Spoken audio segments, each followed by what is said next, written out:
함께 보실 말씀은 신약성경 요한복음 3장 1절부터 16절까지 말씀입니다. 그런데 바리새인 중에 니고데모라 하는 사람이 있으니 유대인의 지도자라. 그가 밤에 예수께 와서 이르되 랍비여, 우리가 당신은 하나님께로부터 오신 선생인 줄 아나이다. 하나님이 함께 하시지 아니하시면 당신이 행하시는 이 표적을 아무도 할 수 없음이니이다. 예수께서 대답하여 이르시되 진실로 진실로 내게 이르노니 사람이 거듭나지 아니하면 하나님의 나라를 볼 수 없느니라. 니고데모가 이르되 사람이 늙으면 어떻게 날 수 있사옵나이까? 두 번째 못대에 들어갔다가 날 수 있사옵나이까?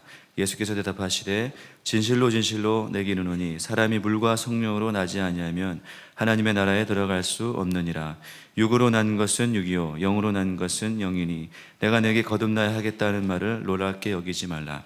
바람이 임의로 불매 내가 그 소리를 들어도 어디서 와서 어디로 가는지 알지 못하나니 성령으로 난 사람도 다 그러하니라.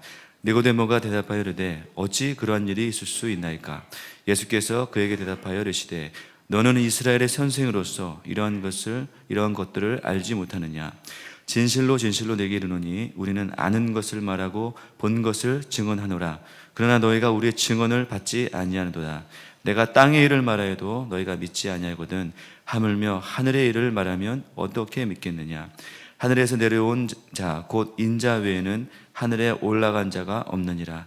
모세가 광야에서 뱀을 든 것과 같이 인자도 들려 하리니 이는 그를 믿는 자마다 영생을 얻게 하려 하심이니라.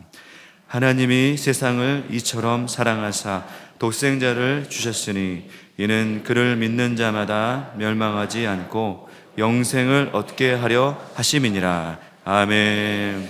오늘 말씀은 영생을 주시는 하나님, 이런 말씀으로 같이 나누기 원합니다. 우리에게 영생을 주시는 좋으신 하나님 찬양합니다. 예배를 통해서 정말 주님의 은혜를 덧입고 영생을 얻는 귀한 시간이 되시기를 바라겠습니다. 우리의 신앙이 본질이 바로 영생이기 때문에 그렇습니다. 교회는 다른 것을 가르치는 것이 아니라 영생을 가르치는 곳입니다. 영생을 있음을 알리는 곳이고 영생이 우리 신앙의 본질이고 우리 신앙의 어떻게 보면 목표입니다. 우리의 신앙은 천국 가는 것이죠.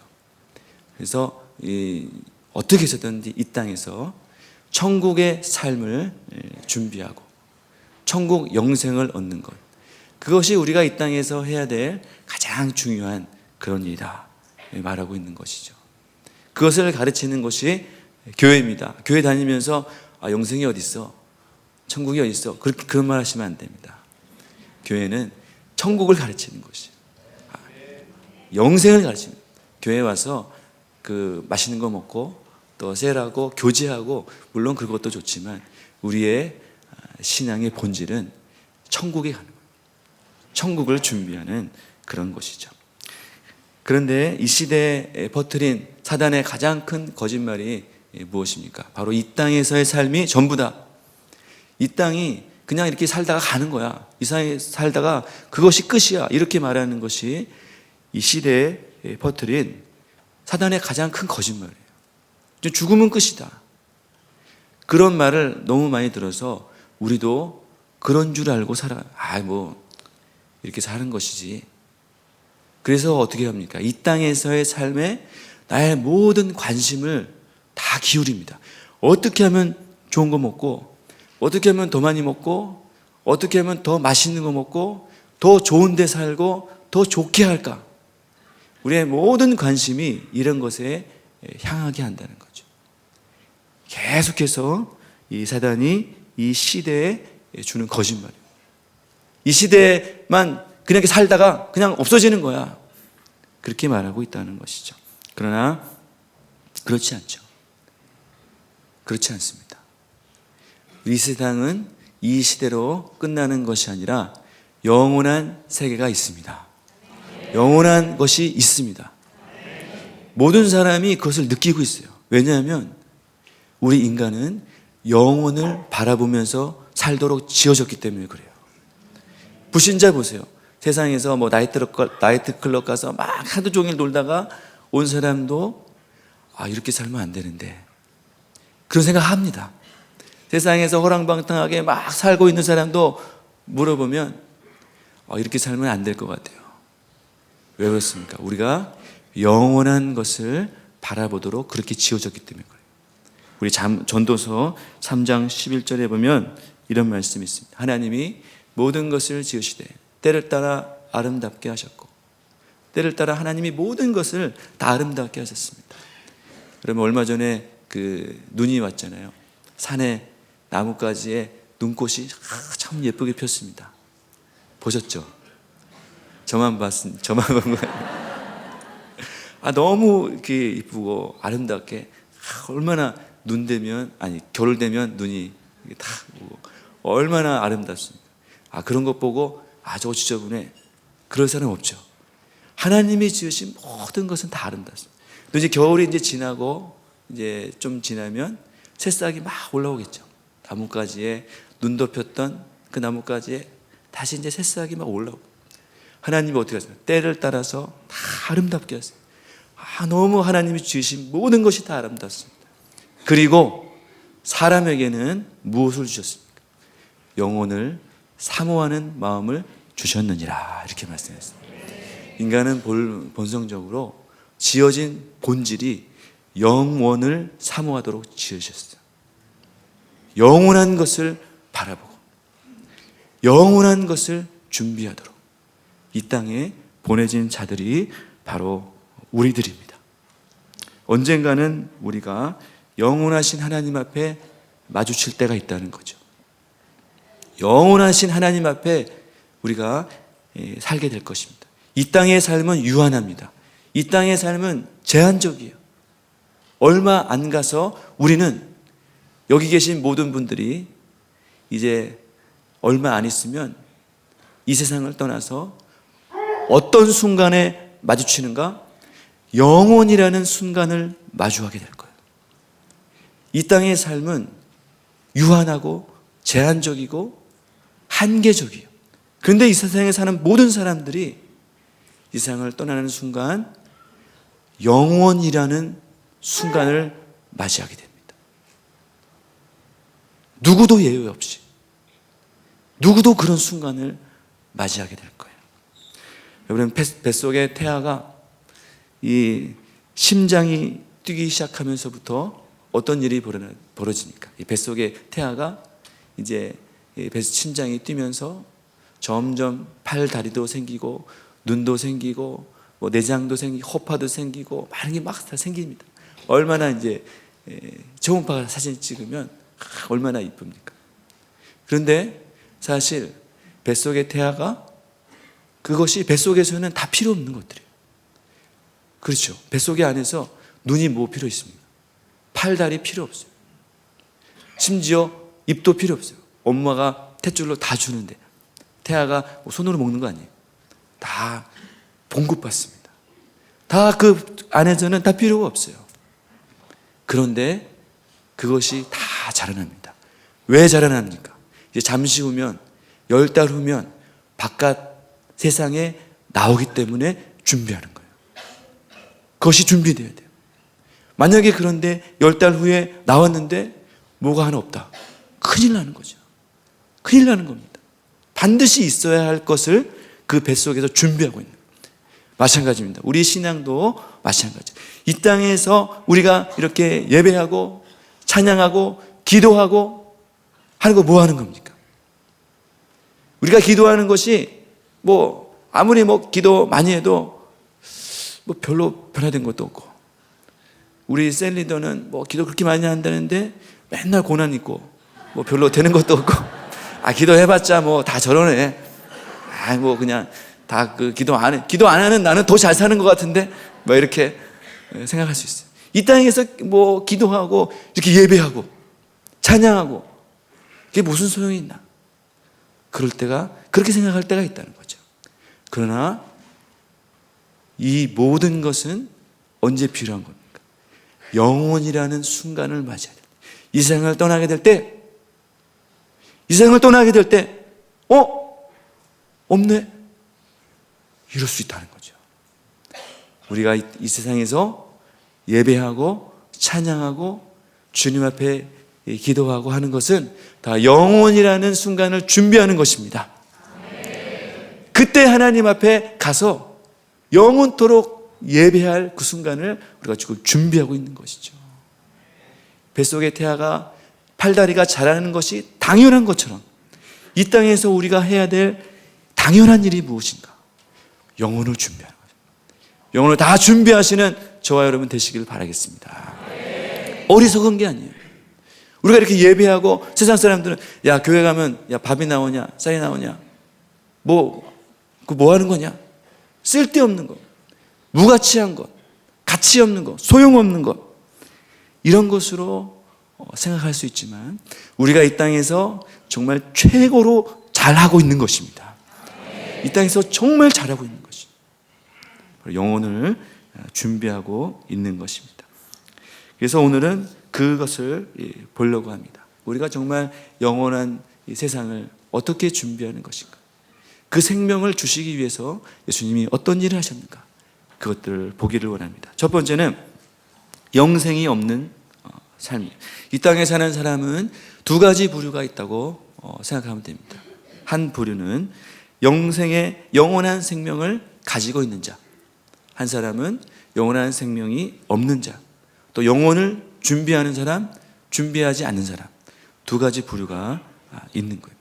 사람들은 이 영생, 또 그거는 무슨 특별한 사람만 받는 것, 그런 것 정도로 생각하고 있는데 그렇지 않습니다. 오늘 니고데모를 보면서 예수님이 그것을 설명해 주고 있는 것이죠. 많이 들었던 말씀인데 그렇지만 하나님이 우리 가운데 영생의 복음이 정말 우리 가운데 깊이 심겨지는 이런 시간 되시기를 바라겠습니다. 본문에 등장하는 니고데모에 대해서 성경이 1절에 이렇게 설명하고 있습니다. 바리새인 중에 니고데모라는 사람이 있으니 유대인의 지도자다. 니고데모의 프로필이죠. 니고데모는 이런 사람이야, 이렇게 말해주고 있습니다. 니고데모라는 이름의 뜻이 어떤 뜻이냐면은 백성의 승리자예요. 이름도 아주 평범하지 않습니다. 아주 멋진 이름. 큰 백성의 승리자다, 이런 이름을 가진 사람이에요. 첫 번째, 이 사람은 어떤 사람이었냐? 바리새인이었어요.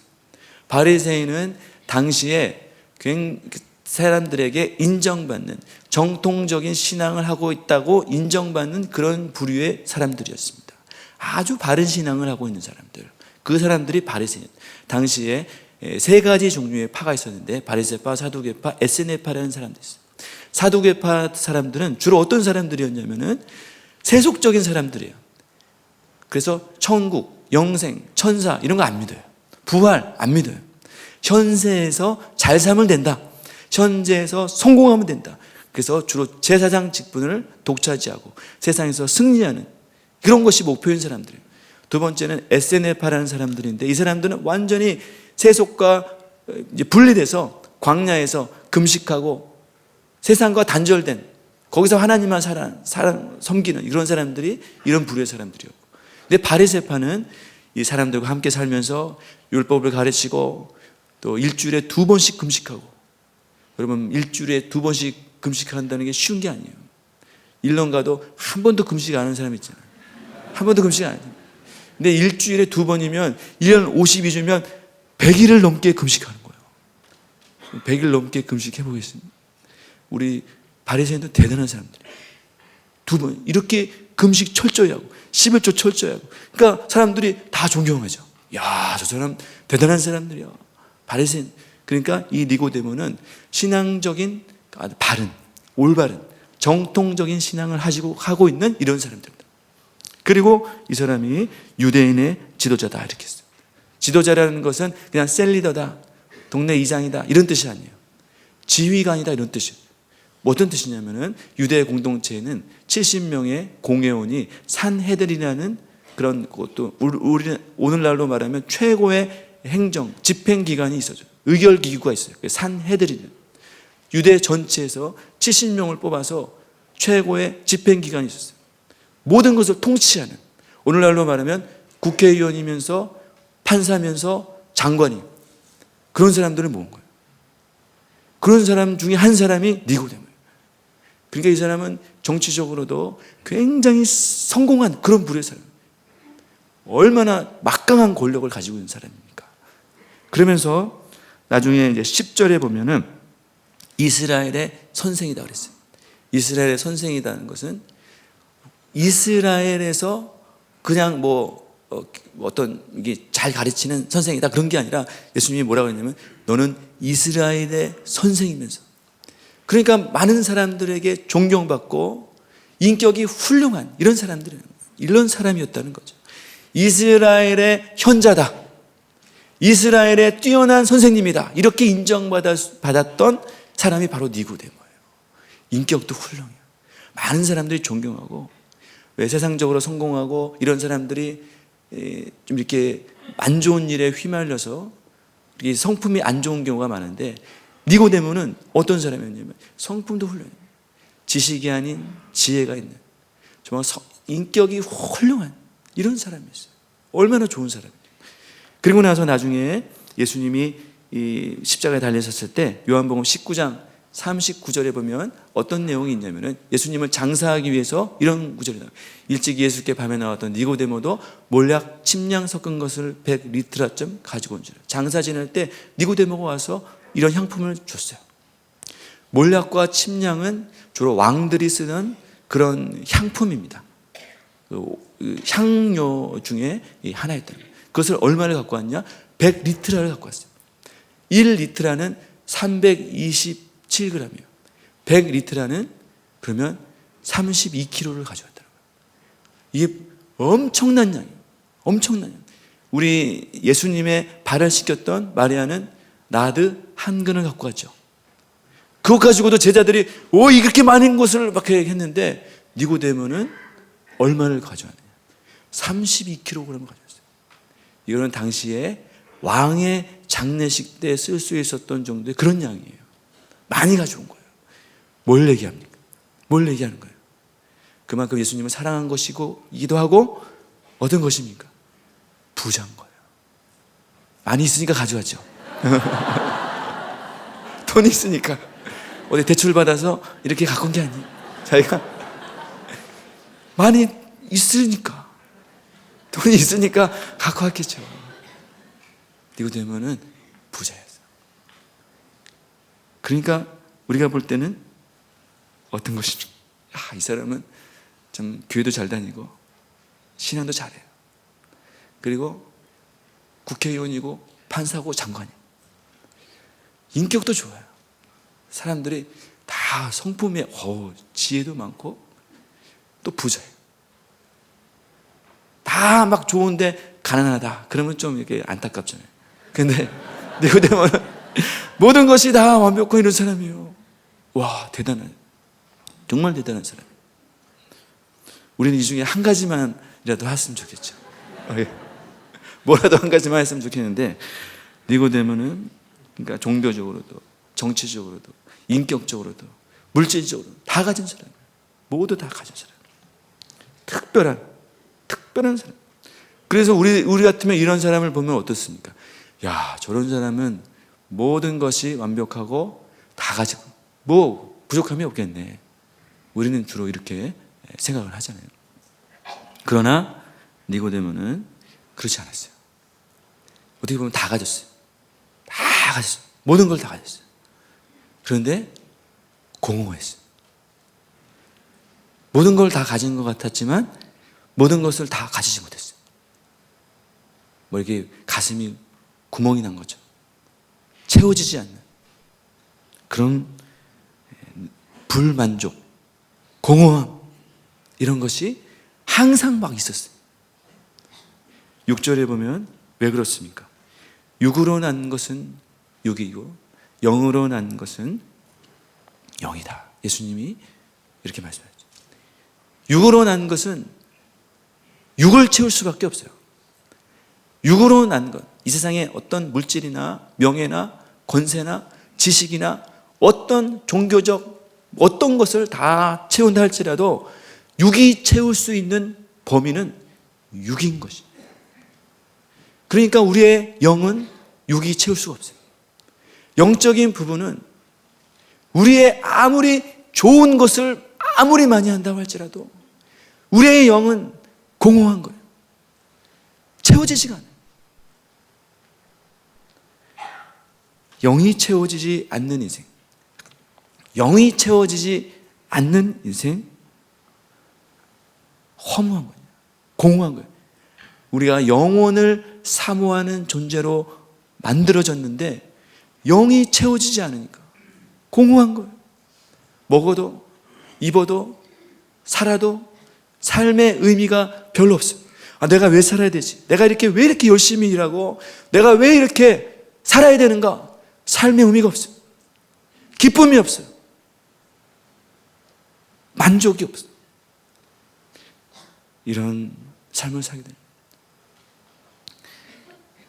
이 교회는, 우리 교회를 왜 나옵니까? 우리 교회는 교회는 뭘 하는 곳입니까?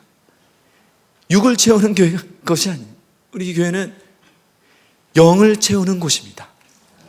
이 세상에서 나의 영혼에 만족을 주고 나의 영이 풍성해지고 나의 영을 새롭게 할 수 있는 유일한 공동체로 주신 것이 하나님의 교회입니다. 교회를 통해서 하나님이 이렇게 역사하시는 거예요. 이 세상의 어떤 것으로는 우리의 영혼을 채울 수 없다는 거예요. 육으로 난 것은 육이기 때문에 그래요. 어떤 것으로도 우리의 영혼을 채울 수 없어요. 만족이 없어요. 우리는 이렇게 아무리 말해도 우리는 그것을 잘 믿지 않죠. 왜냐하면 우리는 이 세상의 많은 것을 다 경험해 보지 못했어요. 그래서 어떤 생각을 가지고 있느냐? 내가 더 많이 가지면 행복하게 될 것이라는 생각을 가지고 있어요. 내가 지금 없어서 그렇지. 내가 좀 더 가지면 행복해질 것이다. 이런 생각을 가지고 있어요. 그래서 성경이 여러 많은 비유를 말씀해 주셨어요. 이 세상의 모든 것을 갖춘 사람을 그래서 성경이 말씀해 주고 있습니다. 누구냐면 솔로몬이에요. 솔로몬은 이 시대에서 상상할 수 없는 정말 많은 것을 가진 사람이에요. 이 세상에 있는 물질, 이런 거 사람하고는 비교할 수가 없는 그런 재물을 가지고 지식을 가지고 있던 사람이에요. 상상을 초월하는 부와 명예와 지식과 지혜와 또 후궁, 처첨 모든 것을 다 가진, 그것을 엄청나게 가진 이런 사람이 솔로몬이에요. 모든 것을 다 경험해 봤어요. 모든 지혜에 능통했어요. 지식, 모든 만물에 대해서 다 알고 있었어요. 그러면 행복할 것 같죠. 근데 이 솔로몬이 이것을 다 경험하고 했던 고백이 전도서 1장 2절이죠. 뭐라고 말했냐면 전도자가 이르되 헛되고 헛되며 헛되고 헛되니 모든 것이 헛되도다. 짧은 한 구절에 헛되다 5번이나 얘기했어요. 모든 것을 다 경험했는데 헛소리를 하는 거예요. 다 많이 가지면 정말 이거 좋은 거야, 정말 기쁘고 감사하고 막 한 거야, 그럴 줄 알았는데 모든 것을 다 가진 사람의 입에서 나온 말이 저 말이에요. 헛되다. 육으로 난 것은 육밖에 채운 것이 없어요. 우리의 영에는 헛되다는 거죠. 나의 영에는 아무것도 아니야. 나의 영에는 아무것도 아니었어. 이렇게 고백하는 겁니다. 이 세상에 이런 니고데모와 같은 사람, 솔로몬과 같은 사람 얼마나 많습니까? 내가 뭔가를 더 가지면, 내가 뭔가를 더 채우면 내가 행복해지고 내 영이 새로워질 것이다. 거짓말입니다.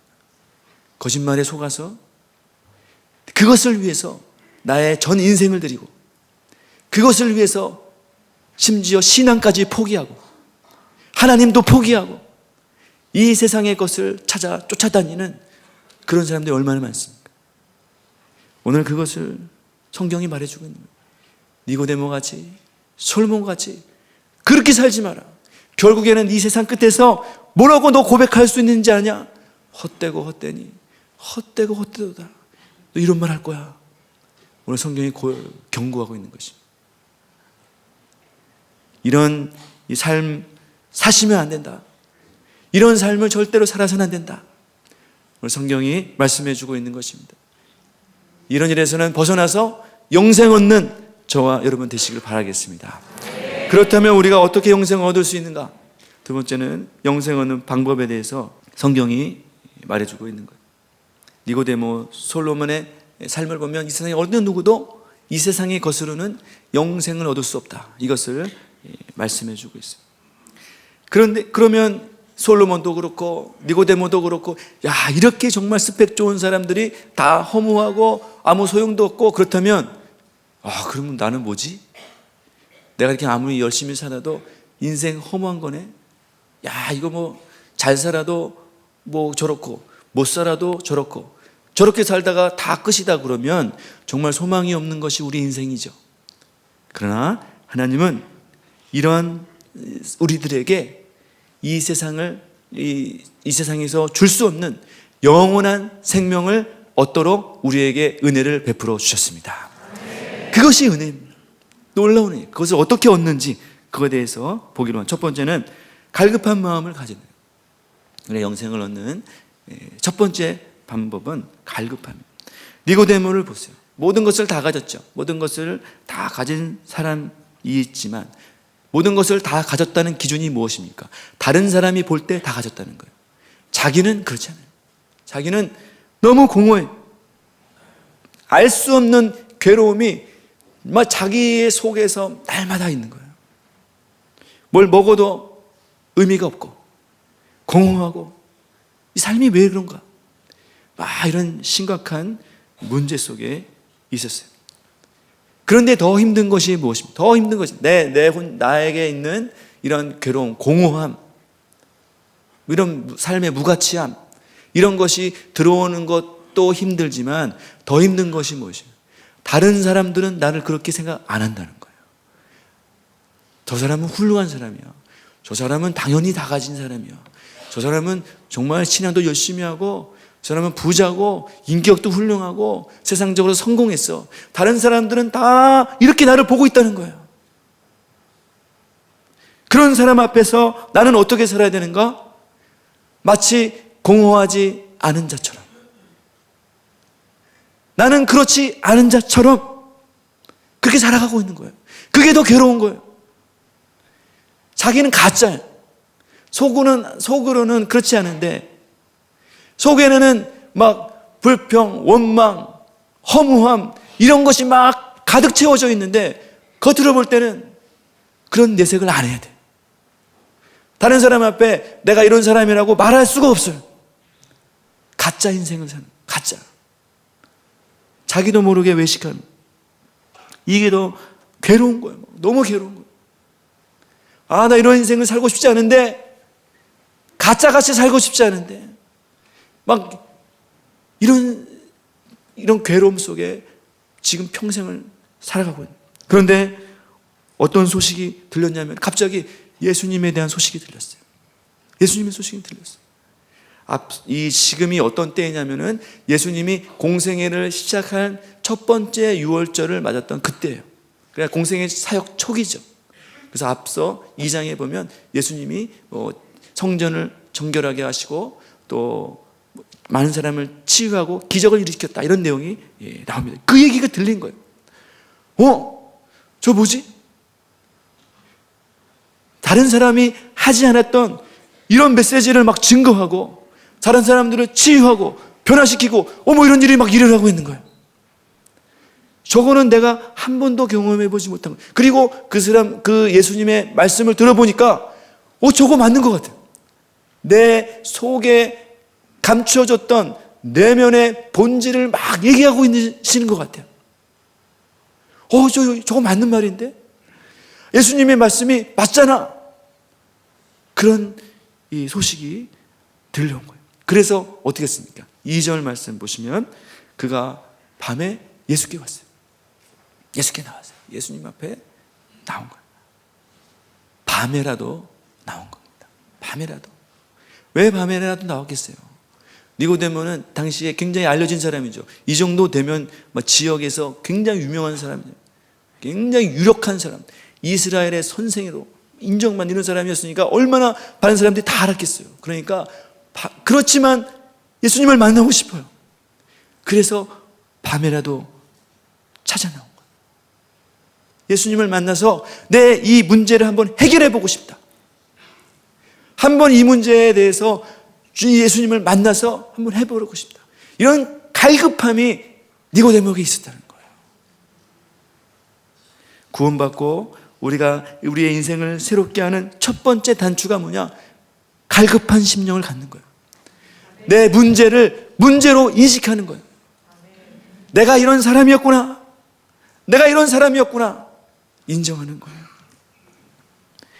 마태복음 5장 3절에 예수님이 산상수훈을 말씀하시면서 첫 번째 말씀이 무엇입니까? 심령이 가난한 자는 복이 있나니 천국이 그들의 것임이요 말씀하셨습니다. 무엇이 복입니까? 무엇이 복? 이 세상의 가장 큰 복은 갈급한 심령이에요. 가난한 마음이에요. 무엇에 대해서 갈급합니까? 물질에 대해서 갈급하고 명예에 대해서 갈급하고 어떤 명예, 직분, 직장 이것에서 갈급한 게 아니에요. 오해하면 안 돼요. 내가 더 잘 살아보겠다. 더 많이 돈 벌겠다. 그런 갈급함이 아니에요. 어떤 갈급합니까? 심령이 가난한 자는 심령의 갈급함이 우리의 복인 줄로 믿습니다. 심령이 갈급해야 돼. 나의 영혼의 문제에 대해서 갈급해요. 사람들은 우리 영혼의 문제에 대해서는 무시해버려요. 아무것도 아닌 자처럼 그냥 막 사는 거예요. 그런데 세상 일에 대해서는 너무 갈급해. 그건 복이 아니에요. 우리의 마음에 이런 간절한 심령을 갖고 밤에라도 찾아 나와서 주님 앞에 한번 물어보겠다. 한번 기도해보겠다. 이런 갈급한 심령을 가진 자에게는 무엇이 임합니까? 천국이 임하게 된다는 것입니다. 천국이 임하네. 천국. 이런 갈급한 심령. 이것이 첫 번째 단계입니다. 두 번째는 자기 자신과 예수님을 인정하는 거예요. 인정하는 단계. 주님이 하시는 말씀을 나의 말씀으로 받는 거예요. 니고데모는 참 대단한 사람이죠. 스펙이 대단해요. 우리하고는 범접할 수 없는 알만한 사람들은 다 아는 그런 사람이었어요. 그런데 이 사람이 그래도 갈급한 마음으로 밤에라도 나왔어요. 예수는 그에 비해서 예수님은 어떤 사람이에요? 나이도 젊어요. 한 30살 정도 밖에 되지 않았고 당시에는 별로 알려진 사람도 아니에요. 그렇다고 무슨 스펙이 있는 것도 아니고 예루살렘 출신도 아니고 어디 출신입니까? 나사렛 출신이에요. 나사렛이라는 이름만 들으면 제외. 이것이 당시의 문화거든요. 자기하고는 상종할 수 있는 그런 레벨이 아니에요. 그런데도 밤에 나갔어요. 밤에. 그리고 나서 뭐라고 합니까? 그리고 나서 예수님께 2절에 보면 랍비여 이렇게 말해요. 랍비여. 누가 말한 거예요? 예수님이 니고데모한테 말한 게 아니에요. 니고데모가 예수님께 말한 거예요. 청년 예수님이 나이가 한번 지긋한 이런 사람에게 이런 랍비어 이런 말을 들었단 말이에요. 니고데모 정도면은 뭐라고 불러야 되겠습니까? 나이가 연세가 지긋하고 한 사람이 그러면 청년 이리 와 보게. 좀 이리 와 보십시오. 제가 밤에 와서 수행원 막 거느리고 와서 좀 이리 와 보십시오. 제가 좀 물어볼 게 있습니다. 이렇게 할 수도 있잖아요. 밤에 와서 랍비여 이렇게 말했어요. 무슨 말이냐면 자기 자존심, 명예, 스펙 다 버리고 순수한 마음으로 나갔다는 거예요. 순수한 마음. 자기를 인정하는 거죠. 자기를 낮추고 겸손하게 참 귀한 마음입니다. 이런 순수한 마음, 거짓 없는 마음, 이런 마음을 들고 나가면 예수님이 만나주시는 겁니다. 외식하고 포장했던 그동안 사람들에게 감추어뒀던 모든 것을 다 이제는 벗어버렸어요. 예수님 앞에서 자기의 본래의 모습을 들고 나갔어요. 나는 이런 사람이에요 하면서 예수님 앞에 솔직히 나간 거예요. 다 떼고 그냥 겸손하게 순수한 마음으로 주님, 제가 이런 삶으로 살아왔어요. 예수님이 랍비입니다. 이렇게 하면서 나간 거예요. 그러면서 이 표적을 아무도 할 수 없음이니이다. 그러니까 예수님이 하신 일들을 본 거죠. 그 앞장에 보면 예수님이 많은 표적을 했다. 병자를 치유하고 귀신이 나가고 이런 걸 본 거예요. 자기는 평생 이스라엘의 선생으로서 많은 사람들을 가르쳤잖아요. 평생 가르쳤는데 한 번도 일어나지 않았던 일이 예수님을 통해서 막 일어난 거예요. 사람들의 인생 문제가 해결되고 병자가 치유되고 삶의 목적이 회복되고 영생을 얻고 이런 일들이 막 벌어지는 거예요. 자기는 어때요? 자기는 자기 문제 하나 해결할 수 없어요. 자기는 내 삶이 왜 살아야 되는지도 몰라요. 자기는 이 평생 이렇게 살았는데 예수님이 하시는 걸 보니까 사람이 변화되고 사람이 바뀌고 인생이 바뀌고 이런 걸 보니까 이거는 보통 일이 아니다. 예수님을 인정했어요. 예수님을 이 하나님께로부터 온 선생이다. 자기는 어떤 선생이었어요? 이스라엘의 선생이었어요. 사람들이 다 인정하는. 그러나 예수님은 하나님께로부터 오신 선생입니다. 이게 무슨 말이냐? 예수님에 대해서 기대를 갖는 거예요. 소망을 갖는 거예요. 예수님께 나가면 놀라운 일이 있을 것입니다. 이런 기대를 갖고 지금 나간 거예요. 이런 기대를 가지고 나가시기 바랍니다. 순수한 마음으로 주님, 저의 마음은 이렇습니다. 나간 거예요. 예수님이 마음이 청결한 자는 복이 있나니 저들이 하나님을 볼 것입니다.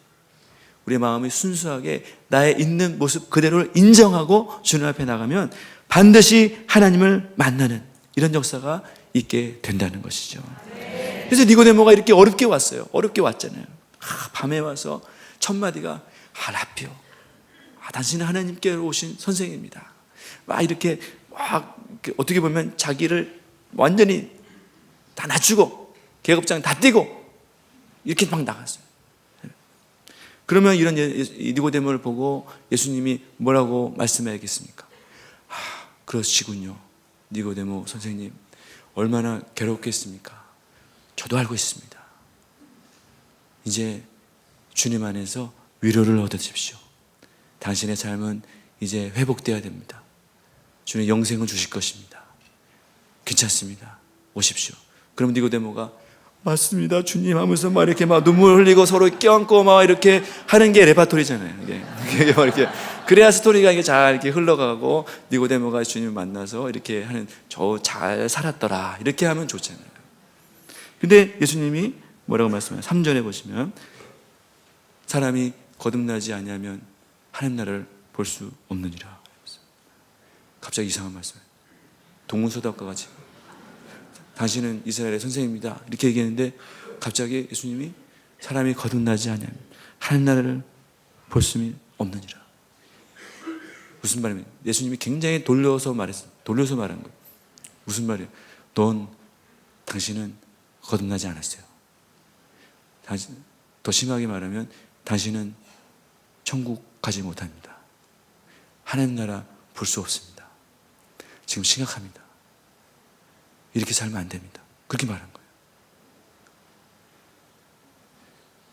거예요. 이렇게 위로하고 격려하고 그런 게 아니죠. 지금 그럴 때가 아니라는 거죠. 만나자마자 막 돌직구. 예수님이 니고데모가 아마 이 말씀을 듣고 충격이 받았어요.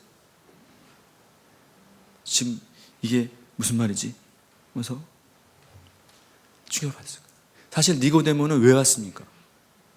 자기가 거듭나지 않았기 때문에 나온 게 아니에요. 자기는 자기 문제가 뭔지도 몰라요. 공허해요. 그냥 자기 영혼에 이건 아닌 것 같은데 이런 생각을 가지고 있는 것이지 자기가 거듭나지 않았기 때문에 지금 내가 이런 문제가 있는 것이다 자기가 생각한 것이 아니에요. 니고데모는 자기 문제가 뭔지를 몰라요. 영의 문제는 영적으로만 분별할 수 있어요. 자기 니고데모의 영의 문제는 아무도 말해줄 수 없어요. 당신 거듭나지 않았어? 이런 말 한 번도 들어본 적이 없어요, 니고데모에게.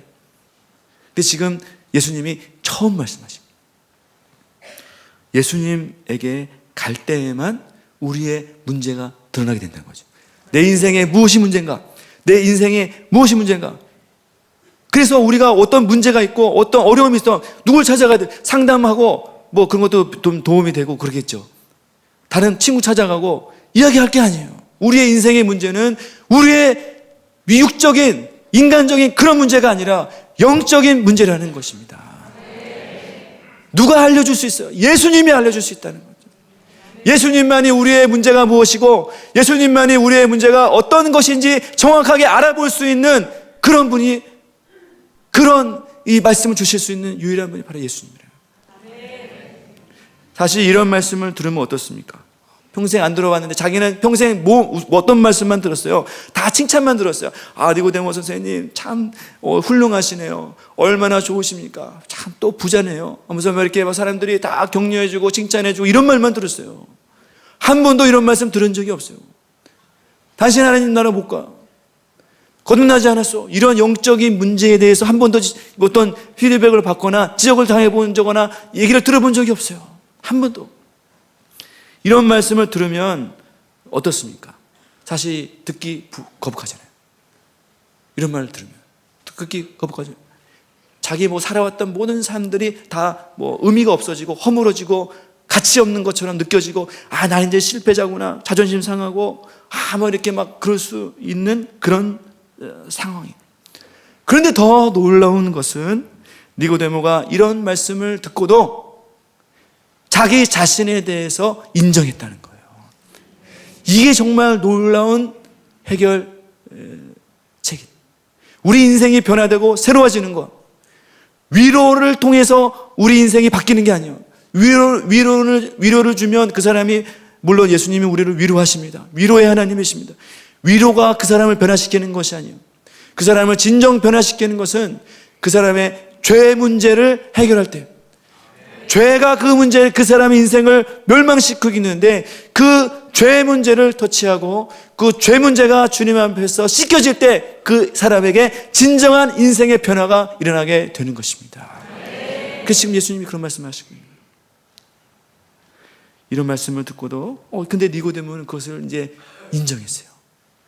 자기 자신의 모습에 대해서 본 거예요. 우리 같으면 어떻게 했어요? 우리 같으면 아마 기분 나빠서 내가 누군데? 정말 이런 얘기를 내가 들어야 되나? 자존심 상하고, 튕겨나가고, 그렇겠지. 니고데모한테, 야, 참, 네가 뭔데, 내가 지금 어떤 사람인지 아냐? 하면서 튕겨나갔을 거예요. 대적하고 그랬을 거예요. 당신이 다 그랬어요. 바리새인들이 다 그랬어요. 예수님이 그 병자를 치유하니까 어떻게 했습니까? 저거 귀신이 하는 거야. 바알세불이 하는 거야. 대적했어요. 안식일에 병자를 고치니까 안식일에 병자를 고친다고 대적하고 다 그랬어요. 자기도 바리새인이잖아요. 바리새인들이 다 그랬거든요. 그런데 자기는 그렇지 않았어요. 자기의 있는 것 그대로 다 인정했어요. 하나님 주시는 말씀을 인정했어요. 모든 문제의 해결은 나에게 하시는 하나님의 말씀을 인정할 때 그때 일어나게 되는 것입니다. 하나님 주시는 말씀을 나의 말씀으로 받는 거예요. 맞습니다. 주님이 맞습니다. 주님이 그렇게 나에게 하시는 말씀이 맞습니다. 주님이 옳습니다. 이렇게 말할 때 우리 인생에 진정한 변화가 있는 줄로 믿습니다. 다른 것이 없어요. 니고데모에게 너 공부 더 열심히 해, 너 더 좋은 직분 가져, 그것이 필요했다면 예수님이 그렇게 말씀하셨겠죠. 그러나 그거 아무런 필요가 없다는 거예요. 예수님이 하게 하시는 그 말씀을 나의 말씀으로 들릴 때, 그때가 그 사람에게 진정한 치유와 변화가 일어나게 되는 거예요. 지금 나에게 하시는 말씀, 그것이 나에게 하시는 말씀입니다. 들릴 때. 그러나 사실 이게 힘듭니다. 그때 주시는 말씀을 나의 말씀으로 받기가 너무 힘들어요. 이 니고데모만 봐도 그래요. 왜냐하면 평생을 그렇게 살아왔던 내 안에 자리 잡고 있는 악한 영들이 가만두겠습니까? 평생을 종교형에 사로잡혀서 종교적인 일을 하고 사람들에게 칭찬받고 인정받는 그 삶에 익숙해서 그렇게 평생을 살아왔던 그 삶 속에 있었던 악한 영이 이 사람의 변화되기를 바라겠어요? 단번에 거절하죠. 우리 안에 있는 이런 종교의 영에 평생 찌들은, 니고데모같이 종교의 영에 평생 찌들어서 살아온 악한 영이 가만두겠습니까? 가만두지 않습니다. 이것을 벗어나는 길, 이것의 이러한 악한 영의 결박에서 풀려나는 길, 어떤 길입니까? 내 문제를 인정하는 것입니다.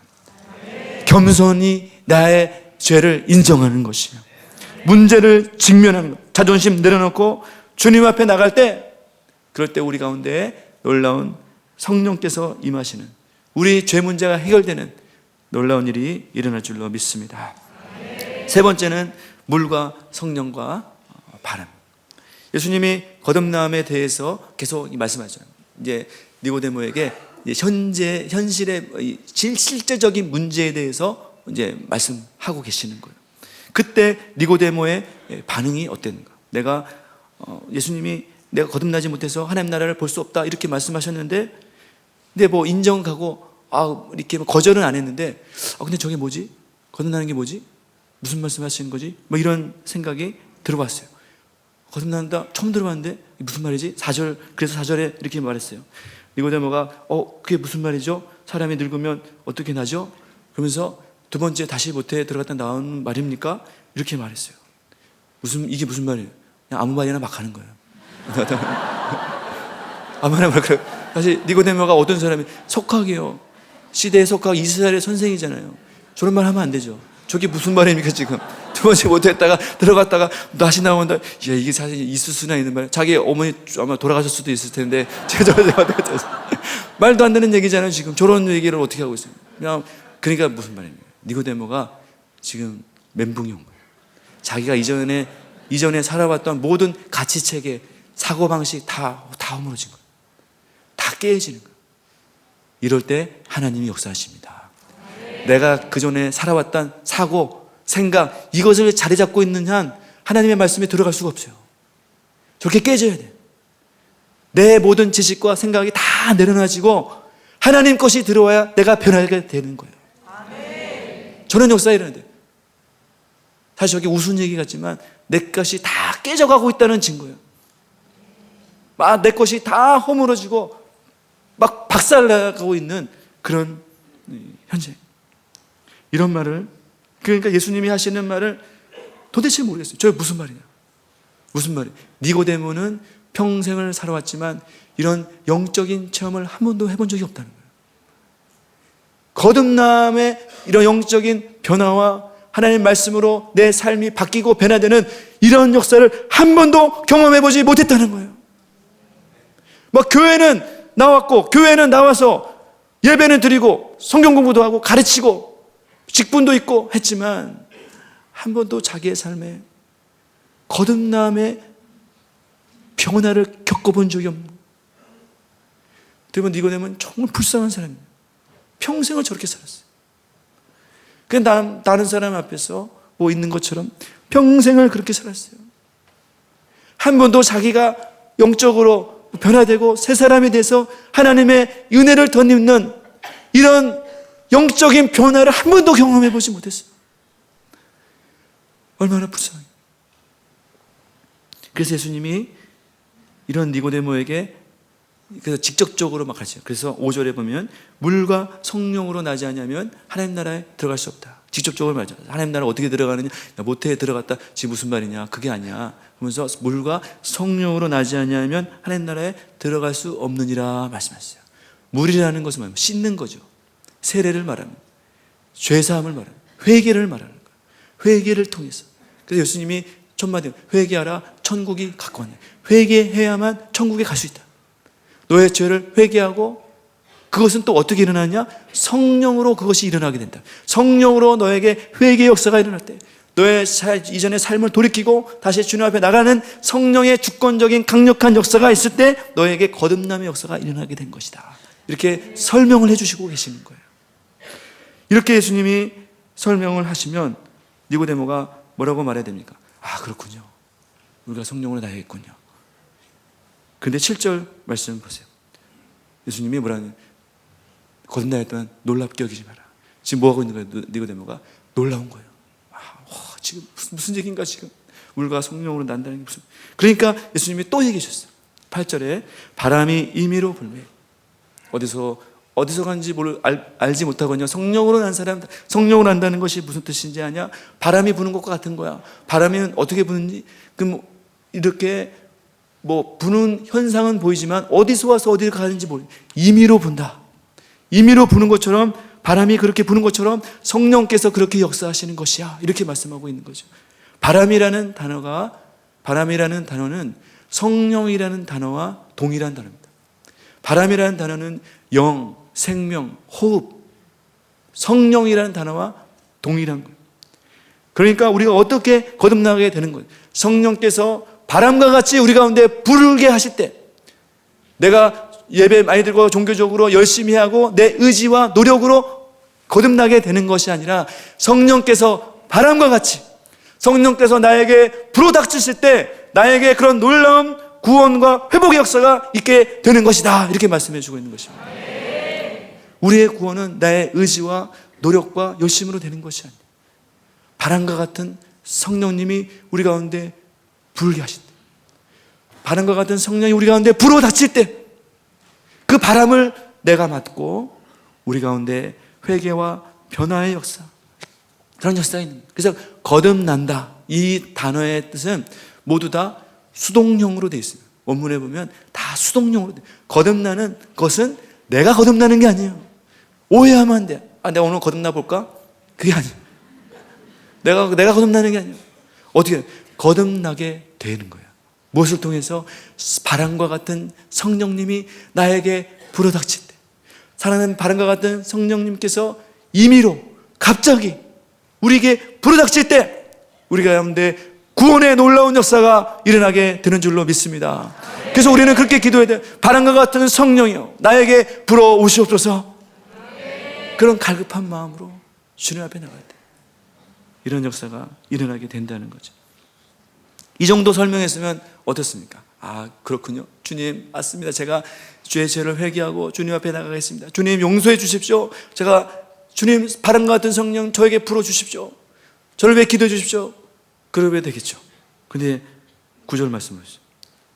어찌 그런 일이 있을 수 있나이까? 무슨 말인지. 물은 뭐고 성령은 뭐고 또 갑자기 왜 바람을 또 얘기하시는가? 이거 보면 어떻습니까? 참 너무 안타깝죠. 그러니까 평생을 어떤 성령의 역사에 한 번도 경험이 없는 거예요. 성령의 역사를 체험해 본 적이 없어요. 바람을 맞아본 적이 없어요. 마치 유리 온실 속에 갇힌 식물과 같이 한 번도 바람 없이 살았어요. 무풍지대, 성령의 무풍지대에 살다가 지금 나왔는데 갑자기 성령과 같은 주님의 말씀이 불어닥치니까 이것이 이해할 수가 없는 거예요. 평생을 종교형에 매여서 종교에 매인 삶으로 한평생 이렇게 살아왔더라고요. 이걸 볼 때 종교가 사실 이 세상에서 가장 무서운 거죠. 하는 것은 다 하는데, 보이는 것은 다 보이는데 평생을 이렇게 살아갈 수 있다는 거예요. 나는 잘하고 있는데 뭐가 문제지? 이런 생각을 가지고 평생을 살아왔는데 아무것도 깨닫는 것이 없고 아무것도 변화되는 것이 없고 아무것도 성령의 어떤 역사가 나에게 주어지는 것이 없는 그런 인생을 살 수 있게 된다는 것입니다. 누가 니고데모가 이런 인생 살고 있다고 믿었겠어요? 누가 니고데모가 저런 삶 산다고 누가 믿었겠어요? 실체가 드러나는, 예수님 앞에서 자기 실체가 다 드러나는 거예요. 이런 좀 어떻게 보면 소망이 없죠. 이렇게 말씀을 해도 소망이 없어요. 깨달아지는 것이 아무것도 없어요. 그때 마지막으로 예수님이 장대에 달린 뱀의 비유를 통해서 무엇이 거듭남이고 하나님이 어떻게 우리를 사랑하시는지에 대해서 알려주십니다. 영적인 말씀에 대해서 이해가 불가능해요. 이해할 수가 없어요. 육에 속한 사람은 하나님의 성령의 일을 받지 않으니 그는 그것들이 어리석게 보입니다. 그러한 일을 받을 수도 없다. 영적인 일은 영적인 것으로 분별되기 때문에, 그러한 일은 영적으로 분별되기 때문에 영적으로 분별이 안 되는 거예요. 받을 수가 없고 어리석게 보이는 거예요. 하나님의 일은 이렇게 영으로 거듭난 사람들, 영으로 새롭게 된 자에게만 그것이 들려지게 된다는 것이죠. 그래서 이 니고데모는 이와 같이 평생을 어떻게 보면 종교라는 우물 안에 갇혀 있었어요. 종교라는 우물 안에서.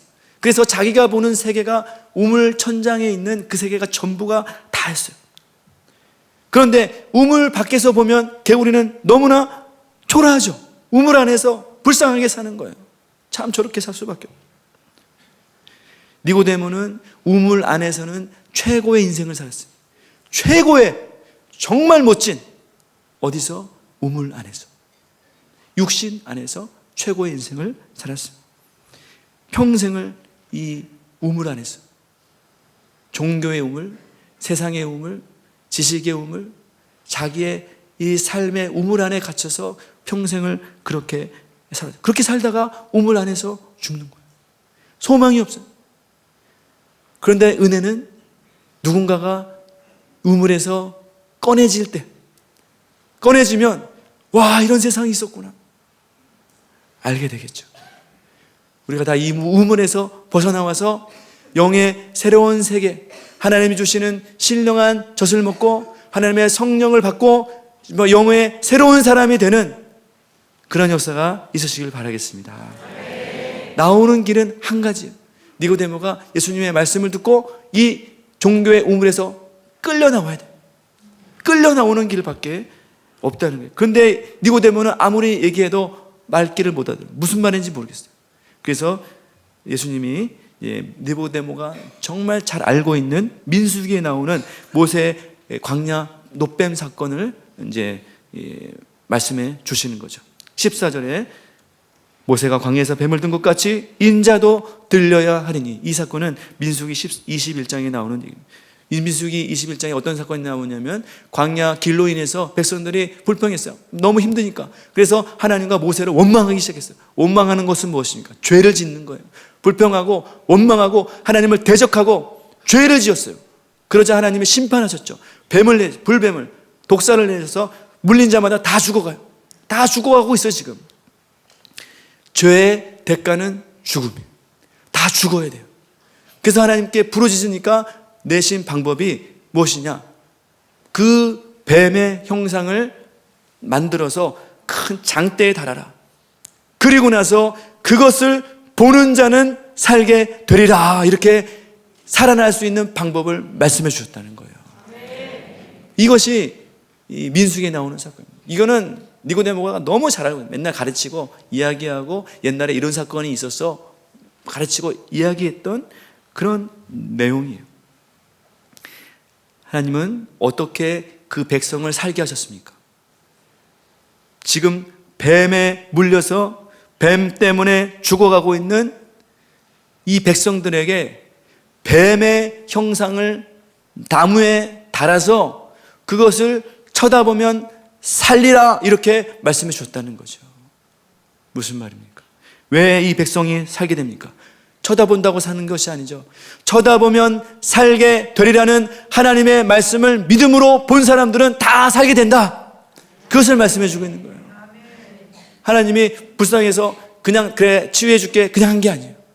그것을 쳐다보면 살리라는 하나님의 음성을 믿음으로 쳐다본 자에게는 다 살게 되는, 영이 새롭게 되는 구원의 역사가 임하게 된다. 그것을 말해주고 있는 거예요. 무슨 말씀을 하십니까?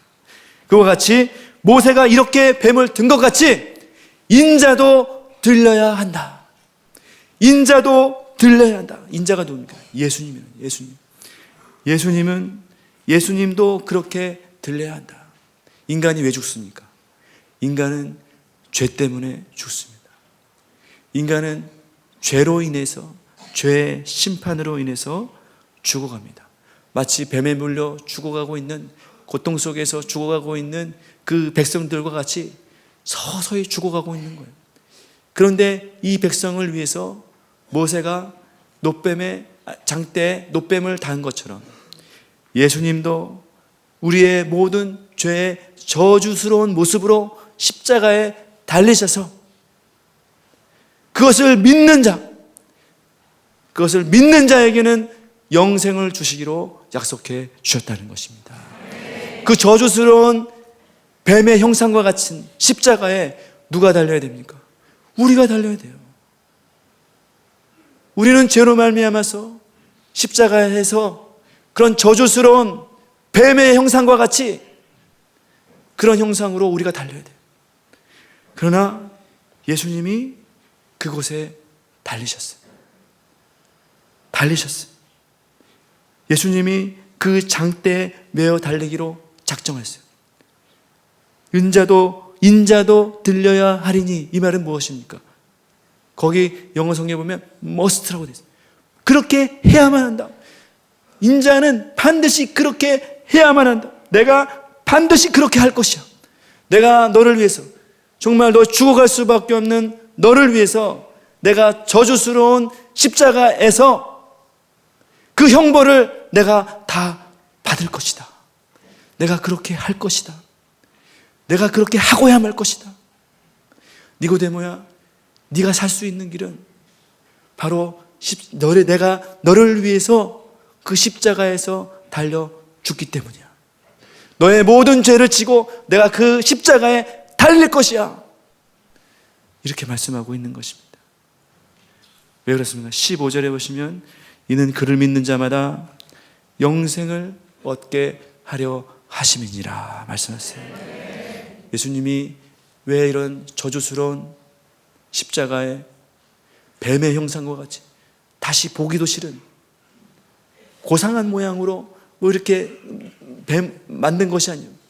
내가 지금 죽어가고 있는 뱀과 같은 그런 정말 저주스럽고 징그럽고 정말 쳐다보기 싫은 그런 모습으로 십자가에 달리셨습니까? 그것을 믿는 자에게 영생을 얻게 하려 하심이기 때문입니다. 내가 달려야 할 십자가에 예수님이 달리신 거예요.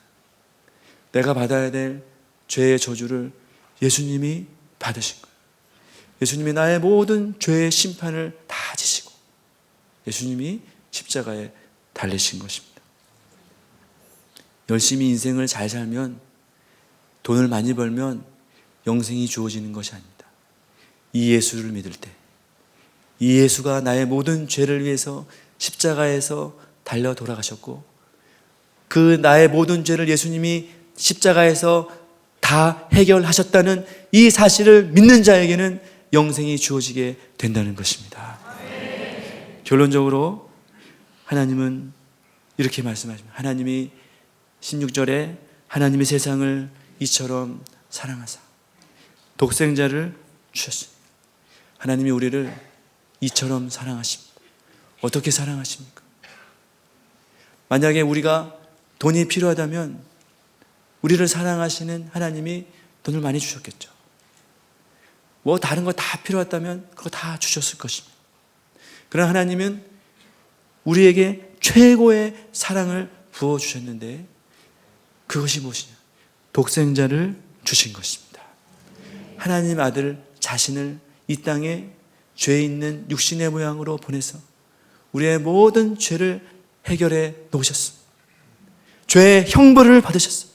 십자가상에서 나의 죄를 예수님이 다 감당하셨습니다. 이제 그 사실을 믿는 자마다 멸망하지 않고 영생을 얻게 하려 하신다는 것입니다. 이 사실을 믿는 자에게는 영생이 주어질 줄로 믿습니다. 뭐라고 하셨습니까? 그를 믿는 자마다. 우리에게 영생을 위해서 필요한 단 한 가지 조건은 예수 그리스도를 믿는 것입니다. 예수 그리스도가 나의 죄를 해결하셨고 십자가상에서 나의 모든 죄를 다 용서하셨다는 이 사실을 믿는 자에게는 주님의 하나님의 영생이 임하게 되는 놀라운 축복이 임하게 될 줄로 믿습니다.